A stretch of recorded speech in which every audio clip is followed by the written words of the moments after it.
Senhoras e senhores, boa noite. Começa a Câmara Aberta Sindical, o programa que debate o mundo do trabalho. Como todos sabem, os que nos acompanham aqui já há 8 anos, todo programa nosso tem um eixo. A gente geralmente gira em torno de um assunto central do programa e depois vai variando conforme o programa vai acontecendo, porque aí os nossos entrevistados trazem suas contribuições, suas opiniões, debatem e nós acabamos tratando desses assuntos também. Muito bem, hoje nós vamos falar do setor de turismo e hospitalidade. É um segmento muito grande, são os trabalhadores em bares, restaurantes, hotéis similares em todo o Brasil, representados pela Contratu, que é a confederação do setor. Está aqui o nosso amigo Moacir Roberto Teske Auerswald, que é o presidente e é um sindicalista muito atuante. O Moacir viaja esse Brasil inteiro em nome da categoria, defendendo os interesses da categoria.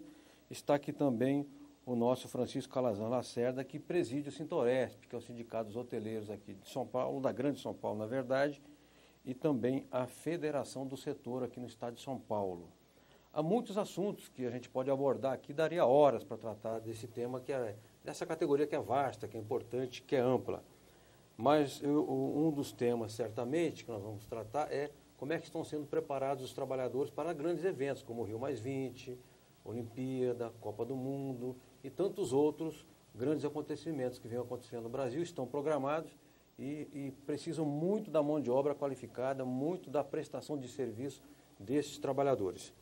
E também outros assuntos, como, por exemplo, a questão da gorjeta, que mobiliza muito o Sintoresp aqui em São Paulo. Afinal, a gorjeta é remuneração ou não é remuneração? Ela deve constar do salário? Tem até uma CPI da gorjeta aqui na Assembleia Legislativa do Estado de São Paulo e há, se não me engano, 1 ou 2 projetos de lei no Congresso Nacional, na Câmara mais precisamente, tratando disso. Também o Moacir, por presidir uma confederação importante, esteve reunido ontem no Supremo Tribunal Federal com o ministro Aires de Brito, que é um dos integrantes lá da Corte, e tratando de assuntos de interesse do movimento sindical. Um dos assuntos tratados foi a tal portaria 186, que a gente não cansa de criticar aqui, porque é uma portaria que propicia o fracionamento da base sindical, no nosso entendimento, uma medida errada do então ministro Lupe, mas aqui não vou entrar no mérito mais, eu já opinei demais sobre esse tema. Eu queria começar com o Calazans, lembrando que além de dirigente sindical experiente, o Calazans é escritor, o Calazans é compositor, já tem muitos CDs gravados e nós já mostramos, já tocamos música do Calazans aqui, inspiradíssimo compositor e defensor da autêntica música, da música de qualidade, né? Que só tem 2 tipos de música no mundo, música boa e música ruim. O Calazans, ele defende a música boa. Calazans, obrigado pela sua vinda e conta pra gente como é que é teu sindicato, quem você representa, como é que a categoria está distribuída na sua base. Boa noite. Uma honra estar aqui no seu programa, Câmara Aberta. Bom, eu sou presidente do Sindicato dos Empregados em Hotéis, Restaurantes, Bares e similares de São Paulo, São Paulo e região, e nós representamos por volta de 200 mil trabalhadores, né, no setor. Certo. E alguma coisa mais... Agora, Calazans, vamos supor, o trabalhador que trabalha numa lanchonete é da tua base. O que trabalha num grande restaurante, num fazano, é da tua base. O que trabalha num hotel, sei lá, intercontinental, também integra a sua base. Ou seja, a hospitalidade que é composta de hospedagem, propriamente, e o serviço de alimentação preparada, bebida, varejo. Ou seja, hotéis, restaurantes, bares, lanchonetes, pizzarias, churrascarias, tudo que são estabelecimentos pertinentes à hospedagem, à hospitalidade. E é verdade que aqui em São Paulo há 5 mil pizzarias ou é folclore? Eu acho que até mais, né? Nós temos um cadastro de empresas que chega a 60 mil empresas e pizzaria com certeza tem, por volta disso. Eu não tenho esse dado preciso, por exemplo. Com exatidão eu não tenho. Perfeito. Poderia ter, tivesse me preparado para responder, né? Não, aqui o programa ao vivo a gente vai, nós temos um hábito aqui. Podia ver no cadastro, nós temos um cadastro rigoroso, bem feitinho, né? Perfeito. Mas, por volta disso, eu acredito mais. Perfeito. Não, aqui o programa é ao vivo e a gente tem um procedimento que nós não combinamos nada antes do programa. Tá Por certo. que eu não combino? Porque fica mais verdadeiro se a gente não combinar. E não tem problema de errar, não tem problema de gaguejar, não tem problema de tossir, porque assim é a vida real, né? Lá no Plim Plim tudo é maquiado, mas aqui vai no ritmo mais assim da vida mesmo, cotidiana, né? Às vezes a gente faz programa cansado, meio abatido de trabalhar tantas horas por dia, mas é assim mesmo, né? A vida real. Moacir, Roberto Teske, obrigado por você ter vindo de Brasília. E conte para a gente o que é a sua confederação, quantos representa, como ela se organiza no Brasil, se tem sedes, tem subsedes, como é que é a assistência que vocês prestam às entidades filiadas. Primeiramente, João, eu gostaria de agradecer o convite, parabenizar pelo teu programa, esse programa voltado à classe trabalhadora. Dizer que a nossa confederação, nós temos 450 sindicatos, nós temos 28 federações a nível nacional, e tem essas federações a nível nacional, né? Certo. Nós temos o Brasil todo coberto.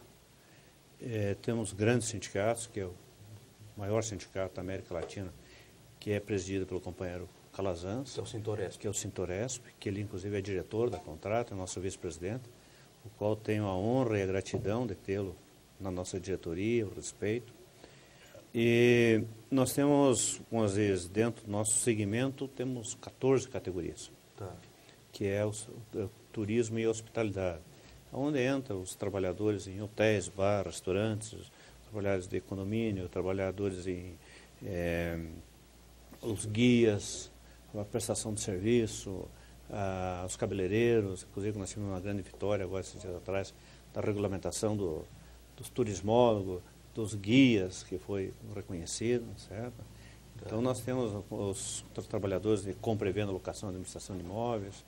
Nós temos uma vasta, o bem receber, né? O fazer bem às pessoas faz parte da nossa categoria. E você acha, Moacir, que você tem um número preciso? Quantos trabalhadores tem no segmento no Brasil inteiro? São milhões, né? São milhões. Nós temos, estatística no Brasil é complicada. No movimento sindical também não deixa de ser... Vale o chutômetro. Vale o chutômetro, certo? Mas a gente pegando alguns dados, vamos supor assim, dentro do Ministério do Turismo, da Embratur e do Cajad e tal, nossa categoria chega em torno mais ou menos de 6 a 8 milhões. Se você considerar a prestação de serviço, nós temos uma parte dos trabalhadores em condomínios. Tá. É só imaginar quantos trabalhadores, que nem São Paulo, aqui o Grande Pois São é. Paulo tem, a quantidade de trabalhadores de condomínio que tem. Perfeito. Certo? No Brasil inteiro, as grandes capitais, então a representação é muito grande. Ô Moacir, me diga uma coisa, e como é que é a situação profissional? Tem muita gente na informalidade ou essa informalidade vem caindo nos últimos anos? Como é que vocês têm percebido isso? No nosso segmento há muita informalidade. Ela tem caído. Mas por no Brasil inteiro, né? Mas por graças a Deus, algumas ações de governo têm feito, incentivado a questão do registro, né? Inclusive da informalidade da própria pequena empresa. Então isso tem nos ajudado bastante. Mas tem muita, principalmente nas grandes temporadas. Nós pomos no litoral, nos grandes centros, onde que vive-se de temporada, a quantidade de informalidade é muito grande. Porque o serviço é sazonal, sazonal. Né? Depende das estações do ano. Exatamente. E na área de turismo, você pega, assim, onde se vende-se muito artesanato, essa questão, é muita família, né? Então nós temos muito, a informalidade é muito grande. Se a gente considerar a informalidade junto, certo? Nós chegamos a talvez quase que 10 milhões. Perfeito. Porque tem outra curiosidade dentro do nosso segmento, que muitas vezes se confunde o trabalhador em si e o próprio empresário. Um pequeno restaurante, às vezes está ele e a família. Na área, vamos supor, de artesanato, você não sabe quem é patrão, quem é empregado. É micro mesmo, né? É micro mesmo. E é esse pessoal que segura o rojão, é esse pessoal que segura a economia nacional, né? Perfeito. O Calazans, você falou que cerca de 200 mil trabalhadores, citou segmentos, né? Claro que tem muita diferença entre quem trabalha em um hotel estrelado, um hotel 5 estrelas, um hotel de luxo, e a pessoa trabalha num hotel de beira de rodoviária, que geralmente é uma coisa mais simples. Agora, nesse segmento todo, como você identificaria, qual seria o maior problema? O problema que identificaria todos, ou não existe esse problema, isso varia por segmento? Não, de uma certa forma, existe uma certa diferença na qualificação, né?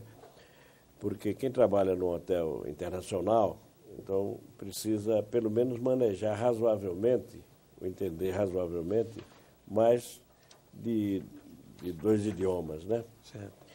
E o profissional que trabalha no estabelecimento de estrada, ele já não é tão exigido quanto o de um hotel 5 estrelas, por exemplo.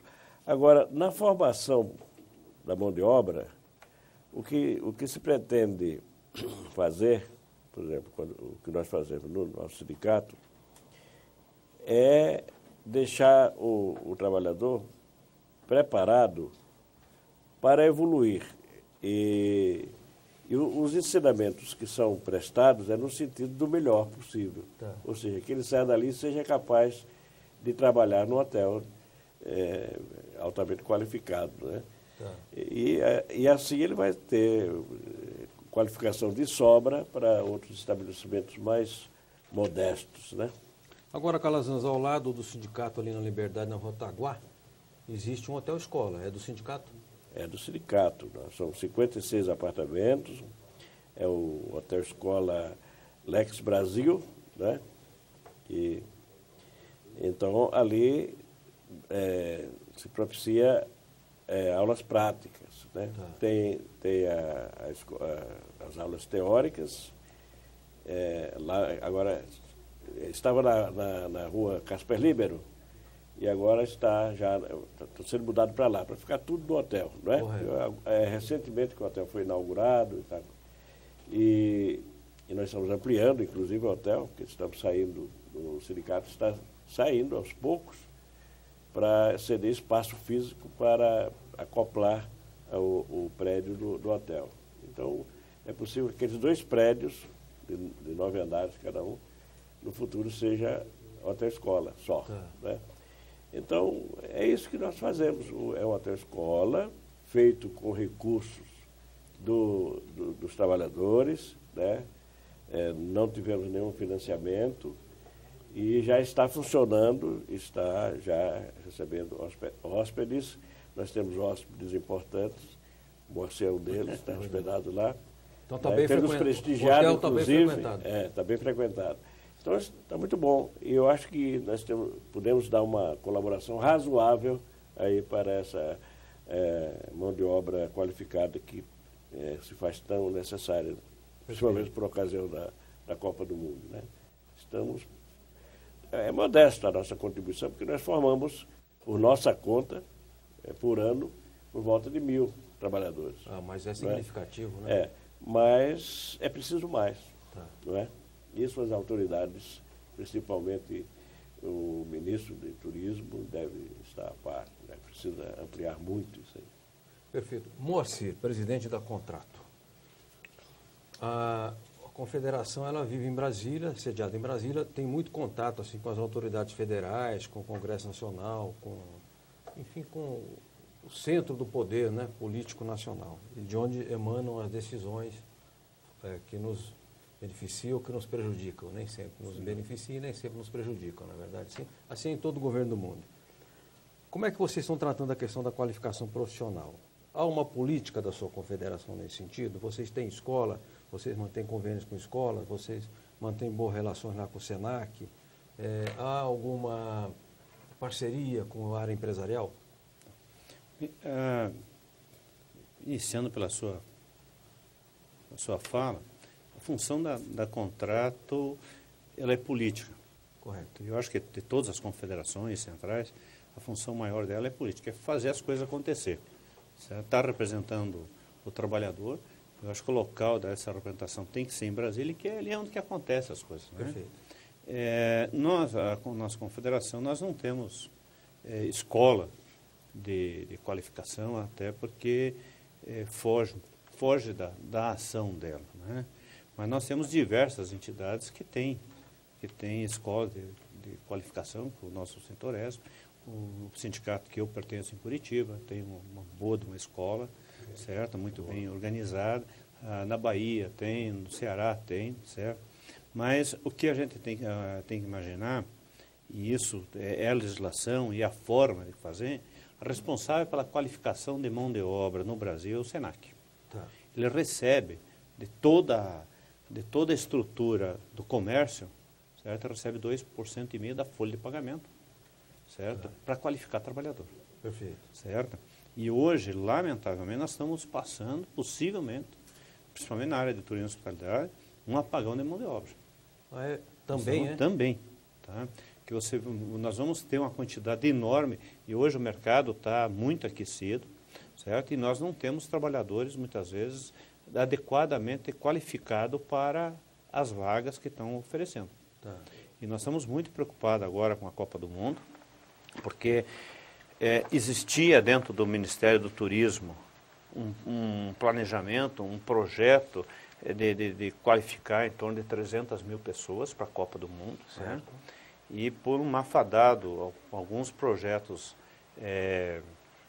não direcionado, ou então direcionado para o mal, né? Certo.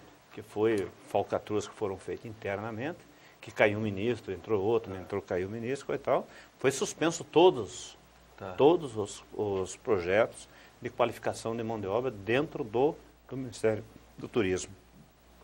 E ali era um projeto, dentro do Bem Receber, que era requalificar, quer dizer, quem estava trabalhando já. Perfeito, perfeito. Certo? Para nós era muito importante. Então nós temos aí alguns projetos interessantíssimos que, como vocês, parou, está tudo parado. Tá? E agora o próprio governo, o Ministério do Turismo, não sabe o que fazer com isso.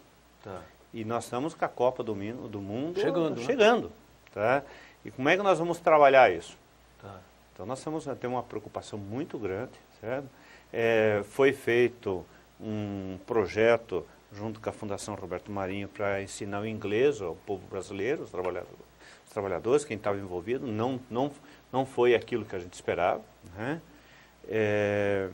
E agora o SENAC, eu acho que passou o ponto dele fazer essa qualificação. E as entidades que mostrou, tem a BH, tá? Eles estavam com um projeto aí de 14 mil pessoas para requalificar, né? E a BH é uma instituição estruturada a nível nacional, né?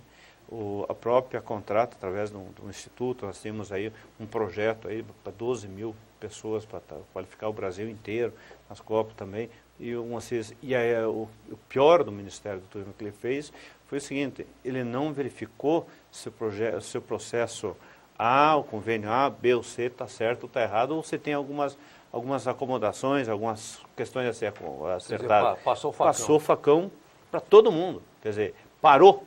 Quer dizer, eu acho que isso é um equívoco lamentável e que o Brasil vai perder muito com isso. Aliás, Moacir, afetou também uma instituição muito séria e importante para os trabalhadores, que é o DIESE.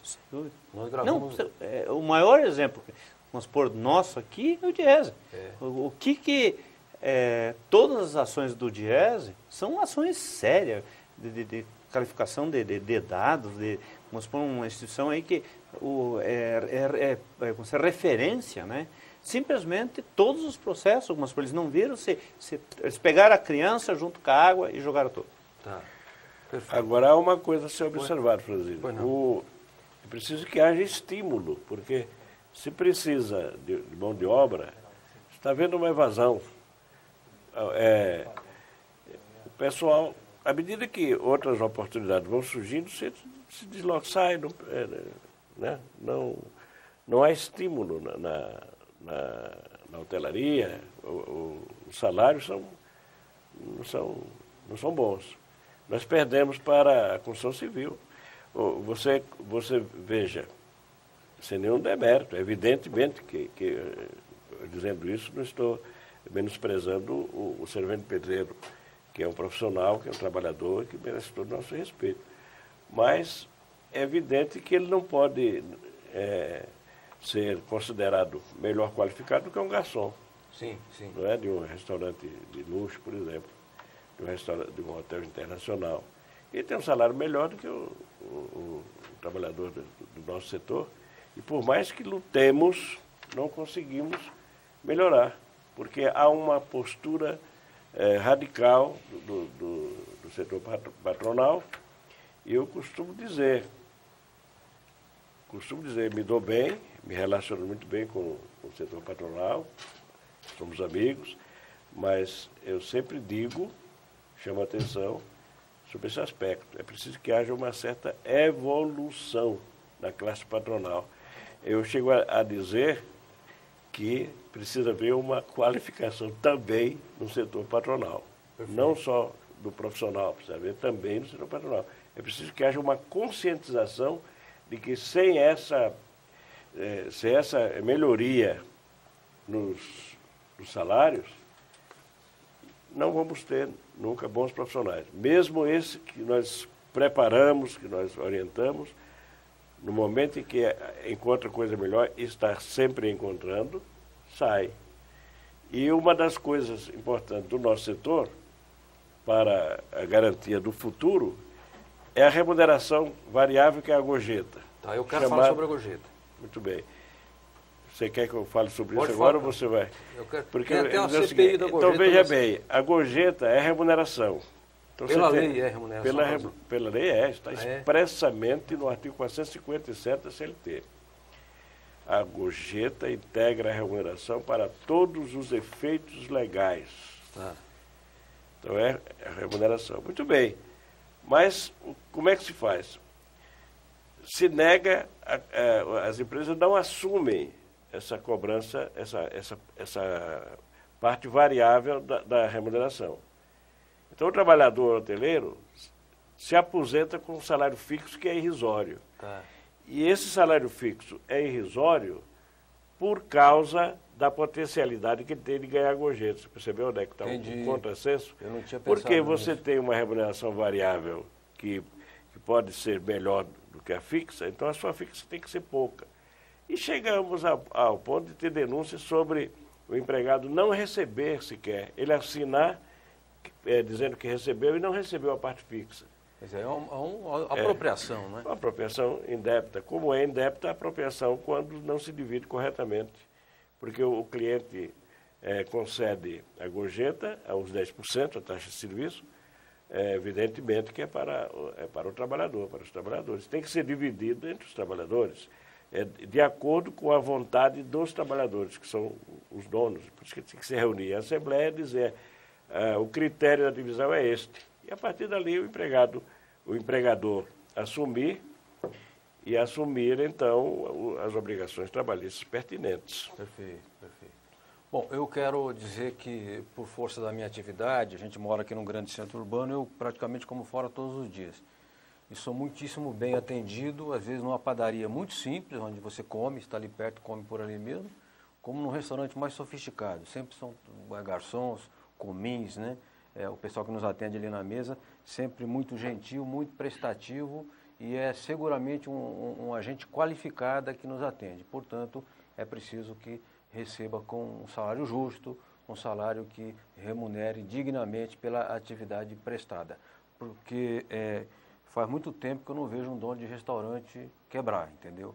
É uma atividade de altíssima remuneração. Aliás, eu estava lendo a Vejinha hoje pela manhã e vi que o espaço do antigo Pandoro, foi um restaurante que funcionou mais de 60 anos aqui em São Paulo, foi reativado, ainda bem que foi reativado, e o empresário está investindo 10 milhões de reais num restaurante. Ninguém põe 10 milhões de reais num negócio que não dê retorno, porque ele botaria no banco e deixaria o dinheiro render fartamente lá e ia dormir tranquilo, certo? Portanto, né, Moacir, é uma atividade que tem retorno, né, para quem investe. Então tem que pagar bem os trabalhadores, não há nenhuma razão para fazer de forma diferente.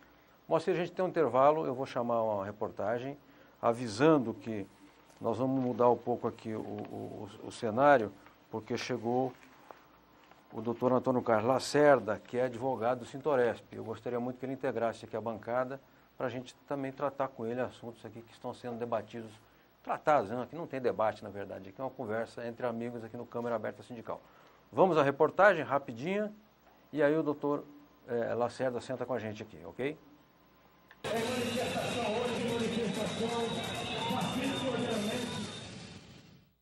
O Brasil será palco de 2 importantes eventos esportivos, a Copa do Mundo de 2014 e Olimpíadas de 2016. Os eventos irão injetar entre 80 e 130 bilhões de reais na economia até 2027. A maior parte desse investimento vai para obras de infraestrutura que vão gerar empregos. O Câmara Aberta Sindical foi às ruas para saber qual é a expectativa da população sobre a realização desses eventos. Sei lá, traz muito, embora talvez aqui para a gente não traga muito, mas para o Brasil todo traz bastante. Eu creio que esse Brasil está tão atrapalhado que nem sei te dar essa resposta. O povo também não está muito preparado para isso. Uns cursos em inglês, outras línguas, eu acho que não estão preparados para isso no momento. O Paulo está bem preparado, sim. Tem lugar para acomodar toda a gente. Temos que acreditar, temos que torcer e temos que estar junto. Porque sem torcida e sem credibilidade no nosso país, evidentemente que nós seremos sempre o terceiro mundo. Até agora não vi nada de bom. A única coisa de bom é o estádio do Corinthians que vai sair por causa da Copa. Só isso de bom. De resto, mais nada.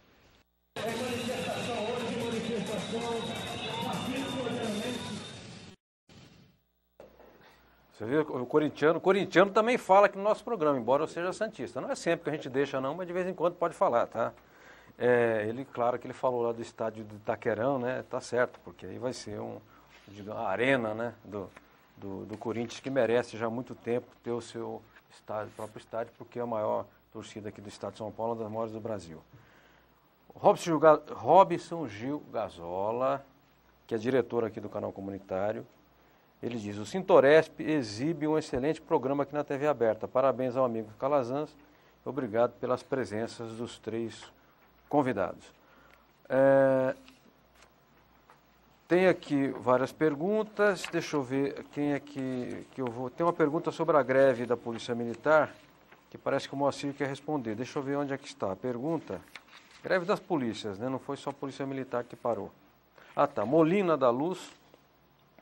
Qual a posição dos convidados diante das greves dos PMs?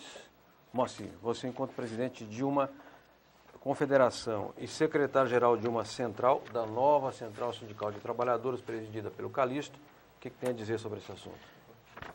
João, na nossa central, inclusive, nós temos diversas entidades de servidores públicos, entre muitas delas da questão da Polícia Civil, que são organizados e têm como se diz, são filiados à nova central. Correto.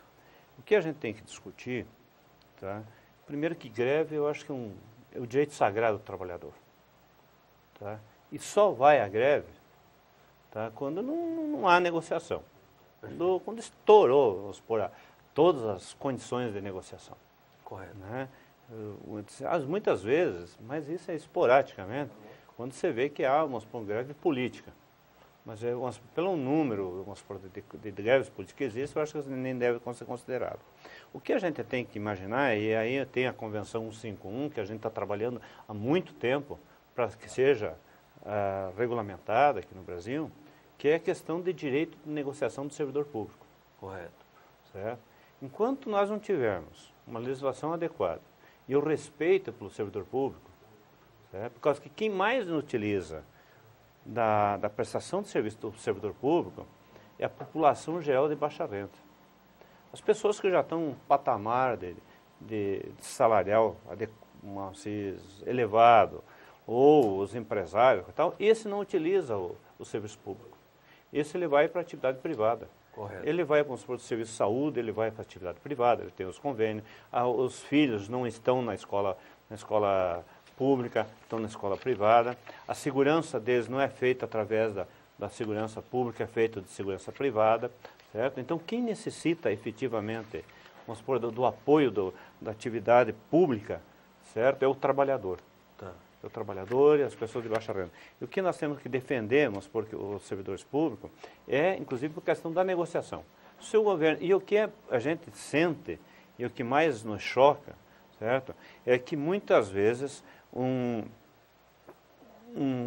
governador, um secretário de Estado ou alguém que tem poder de mando faz as negociações, assina as negociações, faz os convênios, assina aqueles compromissos e não honram. Perfeito. Daí vem o pessoal que não tem outra forma a não ser o direito de greve, provoca, faz as greves, e depois quem é taxado por inadimplente e coisa e tal, são os trabalhadores. Sendo que quem não honrou a palavra, não honrou muitas vezes o que foi firmado com a entidade de classe, foi quem está no governo. Olha, o que você está falando é tão verdade que na segunda-feira o Sindicato de Servidores Municipais de Guarulhos, presidido pelo Jair, aqui eu mando abraço, por meio do advogado Dr. Marcelo Mendes Pereira, obteve uma liminar na Justiça acerca do seguinte: a Prefeitura mudou a seu critério, baixou um decreto mudando o acesso ao Vale Transporte e lesou um grande número de trabalhadores, ainda que tenha lesado um único. Ela não cabe à Prefeitura produzir lei, não é papel dela.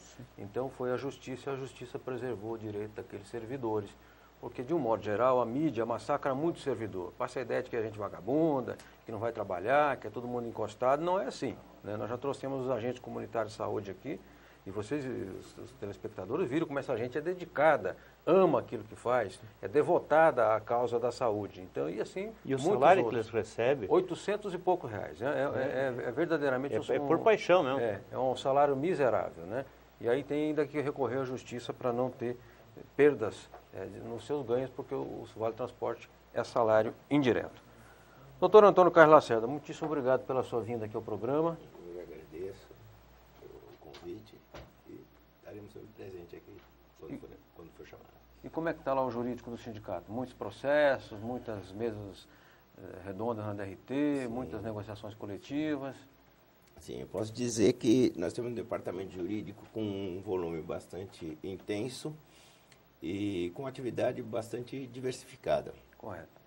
Posso dizer hoje que, no que se refere, por exemplo, ao direito individual, aqueles processos em que o reclamante nos procura, né, ele é recebido, é feita uma entrevista com esse reclamante. Temos aí em andamento cerca de 3.000 processos em fase de conhecimento, ainda aguardando decisão. E mais um outro monte desses em fase de execução, né? Aquela fase processual após a sentença proferida, em que se visa a satisfação do crédito, normalmente pela via da obtenção de bens da empresa ou proprietário. Perfeito. Quando eu falei advogado e sindicato, naturalmente estou me referindo aqui ao Sintoresp, sindicatos hoteleiros aqui de São Paulo. Agora, doutor, qual é a causa mais, assim, o que mais leva um trabalhador ao sindicato? É atraso de pagamento de salário, é falta de registro, é pagamento por fora, não pagamento de hora extra, assédio, existe muito assédio a funcionárias, por exemplo, de hotéis? Sim, existe. Posso dizer que tudo isso. Você citou praticamente os objetos de todos os processos. Mas acredito que de forma mais intensa os processos se referem a horas extras não pagas. Ou horas extras que não são integradas na remuneração, aquela diferença em que o empregado acredita ter trabalhado um horário maior e é pago a menos para ele. Normalmente é isso. Alguma coisa mais também dentro do atraso do pagamento de verbas rescisórias, mas posso dizer que a coisa é pelas horas extras e gorjeta. Perfeito. Aliás, eu quero falar com o Moacir também sobre gorjeta. Parece que há projetos de lei tramitando lá em Brasília, no Congresso, sobre gorjetas. Se já está no artigo 457 da CLT, ainda assim há necessidade de regulamentação, Moacir? Pelo seguinte, que nós temos a grande dificuldade da forma da distribuição, certo? E também da apropriação indébita. Nós temos dois grupos de trabalho, dentro da contrata, inclusive onde o companheiro Calazans faz parte, de negociações com os empresários, para que a gente veja a possibilidade de regulamentar essa questão. Porque tem a gorjeta que é paga direta, a gorjeta individual, que é o repique, que a gente chama, que depois vem os 10% na nota, daí o arredondamento, sobrou mais lá umas moedas, mais R$2, R$3, você deixa para o garçom. Como é que funciona isso, como é que vai ficar? Então nós temos dois grupos de trabalho que nós estamos fazendo intensivamente, para que a gente veja se a gente consegue levar para o Congresso um projeto que já tem um projeto praticamente maduro lá dentro do Congresso, já passou na Câmara e está no Senado. Perfeito. Então nós estamos tentando verificar se a gente consegue tornar ela mais transparente. Quer dizer, normatizarmos por a questão da Perfeito. cobrança, a questão da fiscalização, para que evitemos por apropriação indébita e a distribuição mal feita. Perfeito. Vamos rapidamente aqui aos nossos telespectadores, que aqui é o Câmara Aberta Sindical e é preciso dar voz aos telespectadores na TV comunitária. Calazans, diz aqui o Nildo Nogueira, que você conhece, sindicalista comerciário do bairro do Limão. Você que gosta de escrever livros, sei que já fez um livro, escreveu, né? Sobre a Lei 10.101, sobre a participação nos lucros e os resultados. Eu não sabia desse livro seu. Tá difícil a cobrança da sua categoria? Quem sabe você fazendo o livro e dando de presente para o Nelson? Nelson de Abreu Pinto, a categoria ele pagaria para todos os trabalhadores. O Nelson é o presidente da entidade patronal, tá? Bom, antes eu quero explicar ao companheiro que, na verdade, esse livro foi um presente que eu ganhei, porque pegaram o que eu tenho escrito assim esporadicamente e me fizeram uma surpresa com esse livro. Então, eu não me sinto ainda escritor não, viu? Então, bom, mas o que há é o seguinte, de fato, esse é um problema que é difícil realmente de se conseguir fazer aquilo que seria o razoável, né? Ou seja, a participação no lucro propriamente dito. Tá. Não é? Então, eu quero saber quanto a empresa faturou, quanto existe de lucro e qual é a participação para ser distribuído. Mas isso é impossível. Não se mostra o faturamento. Então, o que existe? Um certo paliativo aí para fazer de conta que está havendo uma participação no lucro, mas no meu modo de entender, realmente não existe isso. É algo enganoso. Perfeito. Eu vou perguntar ao advogado, então, Antônio Carlos Lacerda. Há uma lei 10.101. Muitas categorias, algumas, não muitas, algumas categorias já conseguiram colocar em convenção coletiva. Por exemplo, os bancários têm convenção coletiva, os empregados de editoras de livros e outras categorias têm um valor específico, né? Ou um critério para a PLR. Sendo lei, doutor, não cabe ação de cumprimento? Não é cabível? Seria cabível ação de cumprimento. No entanto, salvo essas categorias que conseguem regulamentar alguns critérios em norma coletiva, o fato é que não existem critérios objetivos que permitam essa verificação. Perfeito. Então, inclusive por conta disso, as ações do Sintoresp, por exemplo, são precedidas de um outro tipo de ação, que é uma ação de exibição de documentos. Nós pretendemos visualizar os balanços, visualizar qual foi a movimentação financeira da empresa. E os juízes estão sendo reticentes nessa verificação justamente por conta de se dizer qual vai ser a sua ação principal. Como é que você vai pretender instalar essa participação no lucro se, na verdade, a legislação não regulamenta a matéria? Perfeito, perfeito. Olha, tem as suas complicações, é mais difícil do que a gente imagina, né? Eu tenho a Carla do Jardim São Savério pergunta, tendo em vista os dois grandes eventos esportivos, Copa do Mundo e Olimpíadas, que o Brasil vai sediar, se há algum projeto específico do sindicato em prol do aprimoramento profissional do setor, eu creio que o Calazans já respondeu quando disse que forma cerca de 1.000 trabalhadores por mês lá no Sintoresp, por ano, desculpe. E também o Moacir, quando falou dos convênios, falou inclusive do Sindicato da Bahia, do Sindicato Paraná, que tem escola, de certa forma, isso já foi respondido. Moacir, eu queria falar um pouco sobre a nova central, né? Existem no Brasil 6 centrais legalizadas. Eu acompanhei de perto a fundação da nova central, tenho excelentes relações com vários dirigentes da entidade e é uma entidade que as ações, sobretudo aqui no Estado de São Paulo, são muito polarizadas entre força sindical e CUT, né? Eu queria saber como é que está a organização da nova central, se é uma central que vem crescendo, se é um projeto que tem viabilidade. O que você acha? Importante a tua pergunta, João, nós estamos chegando aos 1.000 sindicatos filiados. Correto. Certo? Nós temos uma barreira muito grande dentro do Ministério, tá? É a questão entre quando se pede o registro e o que é lançado, certo? Se a gente pegasse todos os que já estão pendentes para chegar ao registro, nós já tínhamos passado essa barreira do 1.000.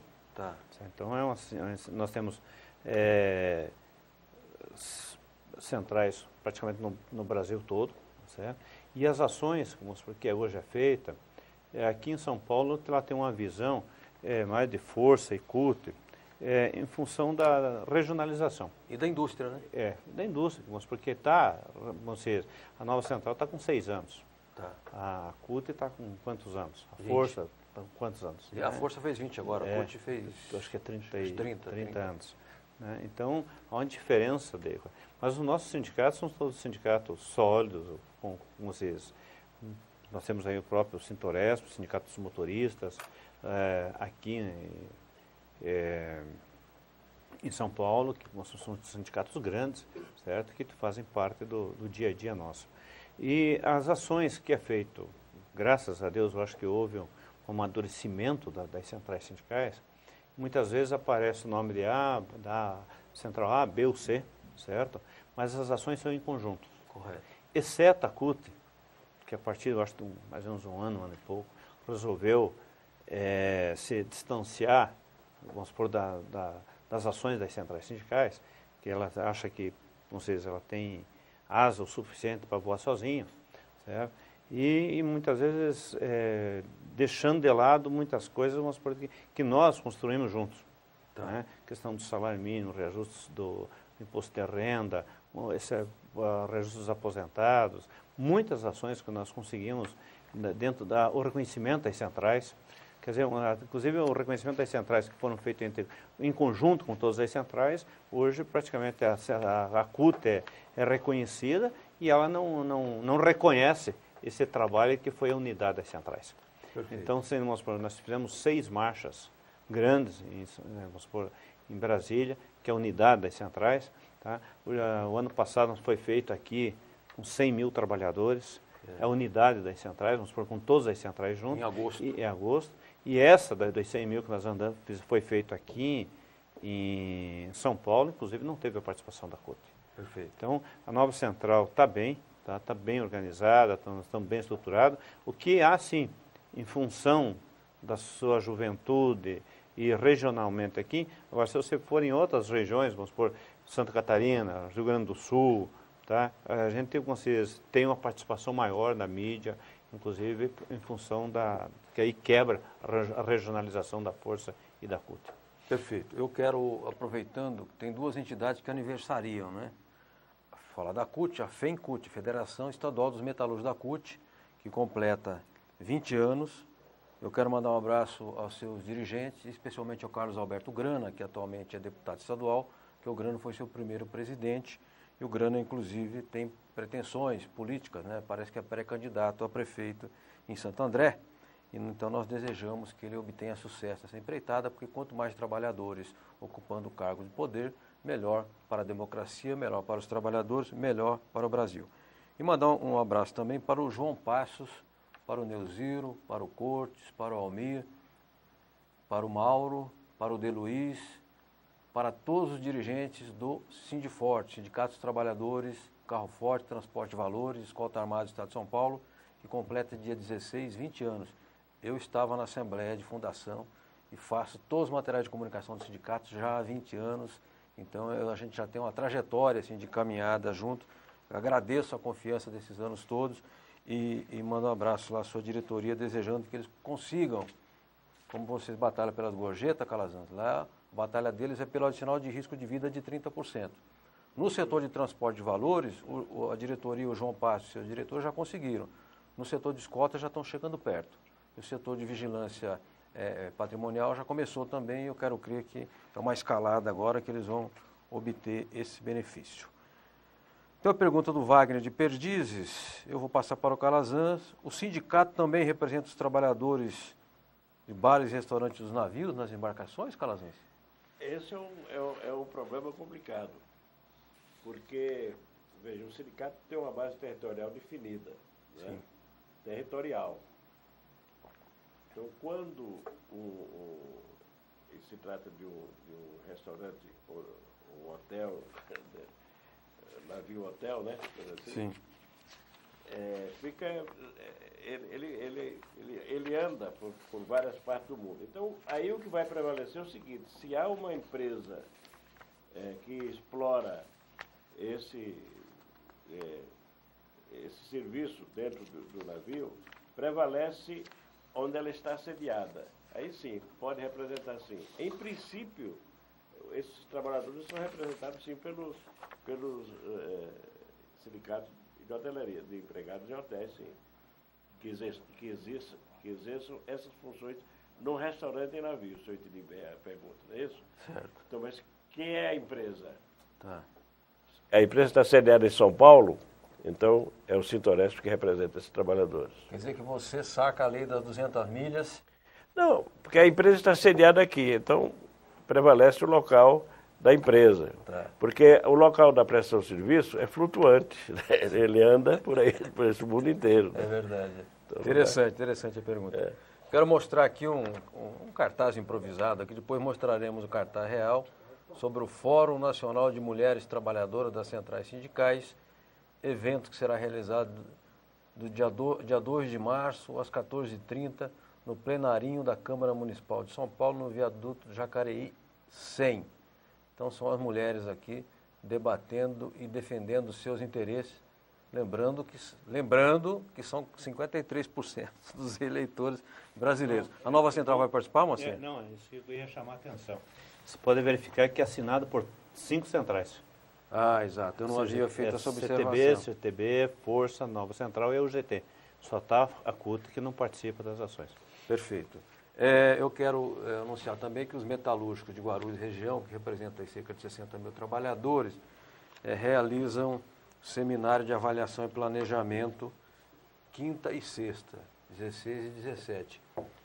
Habitualmente vou a esse seminário, ajudo inclusive na organização já há cerca de 10, 11 anos. Mas agora que eu estou tomando uns remédios aí, remédios que estão me dando muito sono, aí eu não posso, achei melhor me poupar aí, porque, como disse o Pereira, cuida da tua saúde, que é o mais importante. Obrigado, viu, Pereira, pela sua gentileza. E estamos correndo aqui, mais ou menos, já no final do programa. Doutor Lacerda, o senhor quer fazer algum comentário de algum assunto que foi tratado aqui? Quer falar da greve da polícia? Sim. Com relação à greve da polícia, apesar de ser um pouco mais extenso, eu só queria fazer uma menção a respeito de um comentário de um parlamentar, que a gente ouve muito na imprensa, semana passada, um parlamentar que até que eu respeito, que diz o seguinte: existem greves e greves, sem especificar qual a diferença entre elas. E, no nosso modo de entender, a greve que existe é a que é eficaz, a que produz seus resultados. É lógico que se nós formos falar de atos de vandalismo, os atos de vandalismo não são reconhecidos, não devem ser incentivados por ninguém, deve ser tratado como excesso. Mas o ato de greve, esse sim deve ser respeitado. Claro. O que me causa estranheza é ter visto na imprensa, especialmente em determinado órgão, muito foco na questão do vandalismo, e pouco na proposta, e pouco no problema que aquela categoria enfrentava. Então aí a gente começa a ver um direcionamento que coloca a população, tanto nesses atos quanto em todos os outros, sem vandalismo, passeatas, por exemplo, na Avenida Paulista, colocando a população contra esses trabalhadores. E isso realmente precisa ser repensado, inclusive pela mídia em geral. Mas o que eu gostaria de trazer aqui é, dentro da questão gorjeta, que foi falada, eu precisava especificar o seguinte. Eu cheguei a dizer que o Sintoresp tem um departamento jurídico com 70 advogados, então é uma atuação muito intensa mesmo. No que se refere à questão da gorjeta, nós temos hoje um departamento de assuntos coletivos, aquele que se pleiteia o direito do trabalhador como substituto, o sindicato como substituto processual, por todos os trabalhadores de uma determinada empresa. O substituto processual não é mais questionado pelo judiciário, já é aceito hoje. Ainda existem alguns entendimentos em primeira e segunda instância, mas está se firmando, e normalmente nossas decisões em TST e Supremo Tribunal Federal são no sentido de confirmar a legitimidade do sindicato. Correto. E o assunto aí era a gorjeta, né, em diversas dessas ações. Foi justamente esse elevado número que sensibilizou uma deputada na Assembleia em São Paulo, que disparou a CPI da gorjeta, cuja conclusão foi a expedição de ofício para o Ministério Público. No Ministério Público, o sindicato patronal foi chamado por diversas vezes, não se fez presente, e ainda assim o Ministério Público arquivou o procedimento, ou seja, acabou não contribuindo. Voltamos para a estaca zero, e ele arquivou o procedimento dizendo que o sindicato tinha legitimidade para ajuizar essas ações. Ora, Foi aí que tudo começou. O sindicato ajuizava ações antes, ajuizou durante, está ajuizando depois. Certo. E acabou não havendo uma contribuição do Ministério Público, acabou sendo insensível para essa causa. Perfeito. O Ministério Público tem muita sensibilidade quando se trata de contribuição para as entidades sindicais. Aí eles são cheios de sensibilidade e acho que os sindicatos têm que viver de maná, que maná é aquela coisa que caía do céu lá, lá na Bíblia, né? E não dá, né? Como é que você mantém um hotel, como disse o Calazans aqui, não é? Sem contribuição? Como é que você mantém escolas, dá assistência jurídica, mantém 3 mil processos em andamento? Quanto custa distribuir 3 mil processos e botar advogado para acompanhar esses processos todos em suas primeira, segunda e última instância, na verdade? Tudo isso custa caro e tem que ter recursos. Portanto, o Ministério Público, às vezes, também pega muito no pé do movimento sindical. O Calazans, eu vi aqui o doutor Lacerda discorrendo aí com essa verve, né? Eu lembrei no Tenorinho, que dizia o seguinte: nada é melhor conversar com quem sabe e negociar com quem tem dinheiro, não é isso? Também era uma das frases dele, eu estava lembrando do Tenorinho aqui antes do programa começar. E nós estamos chegando ao final do programa. Deixa eu olhar no relógio aqui em cima, já são 19h59. Então tem muitos assuntos, eu falei que dava para fazer 2 ou 3 horas de programa aqui, eu passaria tranquilamente conversando com o Calazans, com o Moacir, com o doutor Lacerda, sobre esses assuntos que são interessantes e creio que a gente tenha feito um programa de interesse telespectador, que esse é o nosso objetivo, né? Fazer uma informação qualificada, levar um debate bom, de boa qualidade para quem nos assiste. Então, Moacir, eu queria agradecer muito a sua vinda aqui, você se deslocou de Brasília, obrigado, porque você é sempre gentil e parceiro aqui do programa. Nós que agradecemos, João. E só para fechar, nós estamos trabalhando com os dirigentes sindicais, preparando os trabalhadores que estavam falando de questão de greve, nós estamos preparando o movimento sindical brasileiro da área de turismo e hospitalidade, para que, se caso os empresários não nos reconheçam e não nos melhorem nossa condição de vida, para nós fazer uma greve na Copa. Perfeito. Inclusive, nós temos até o nosso slogan e estamos trabalhando para isso. Pare de nos explorar, senão vamos parar na Copa. Perfeito. Tá certo, tem que pressionar quando o poder de pressão é mais presente, aí que o trabalhador tem que saber aproveitar essa ocasião, é legítimo.